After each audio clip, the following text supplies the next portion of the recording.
Dr. Lori here, the Ph.D. Antiques Appraiser. We're going to talk about pottery marks today. I'm going to give you the basics so we can understand about pottery marks. Everybody says, oh, you know, look at the mark, look at the mark, look at the mark. I want you to understand what the folks who are putting the mark on the piece of pottery are doing. And that's going to help you understand the mark and identify an antique and valuable piece of pottery. Okay, so here's what we've got. This particular piece is a piece of Wedgwood. It only says Wedgwood on the bottom. And this indicates that this particular piece is made before 1891. Oh, well, what happens in 1891? A customs law is enacted in 1891 that says everything that gets imported has to be marked with its country of origin. Oh, this doesn't have its country of origin, so we know how old the piece is based on what's there at the mark or what's missing from the mark. The next piece that I want you to think about is I want you to think about this particular piece, which is a piece of Noritaki. This piece says Japan on the bottom, indicating where the piece was made. Okay, made in Japan. So the fact that it's made in Japan and that Japan is marked on this particular piece of Noritaki right in English indicates that this piece is made after 1891, following the laws. Get it? So if you look at these pieces, you're going to start to say, oh, there's a lot of information there about dates, even though it doesn't say I'm made after 1891 on your piece of pottery. Right.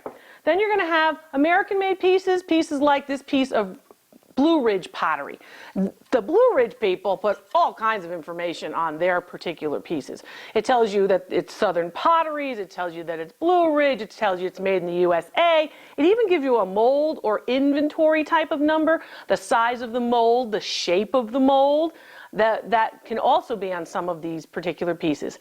And to make things more confused, some pieces of Blue Ridge, for example, a very, very popular circa 1930s ceramic, some pieces of this dinnerware don't have a mark on them at all. So, to make things a little more difficult. Then you're going to see pieces like this one, a Gobel figurine, this particular one from the Friar Tuck series. You probably are familiar with Gobel pieces because they make the famous Hummel figurines.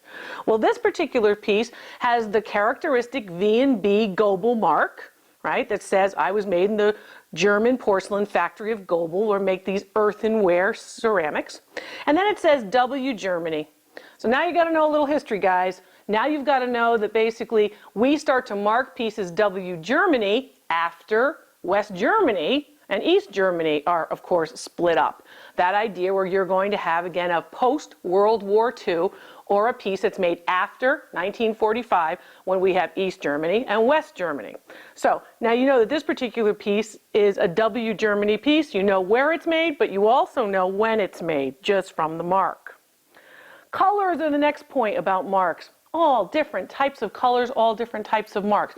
A piece of Lenox made in the United States. This particular piece of Lenox has a gold mark. Lenox also marks its ceramics, its porcelains, its china with a black mark. The famous Belleek company out of Galway, Ireland, they mark their pieces, depending on the time period, with a different colored mark. Sometimes you're going to see a black Belleek mark, sometimes you're going to see a green Belleek mark, and Lenox is the same way. So some of the pieces, early pieces of Lenox might have a black mark, black Lenox, and some of the pieces might have a gold Lenox mark, like this one. So there's lots of things that can help you tell about a pottery mark, many things that you can start to learn with respect to pottery marks. If you have a piece of pottery and you're really not sure and you can't identify the mark, you don't really know where to go, you can always come to my website. You can send a picture of your object to me, the object, and then of course the mark, and I can help you with an online appraisal. You can bring it to one of my antique appraisal events, and I can also identify it for you there.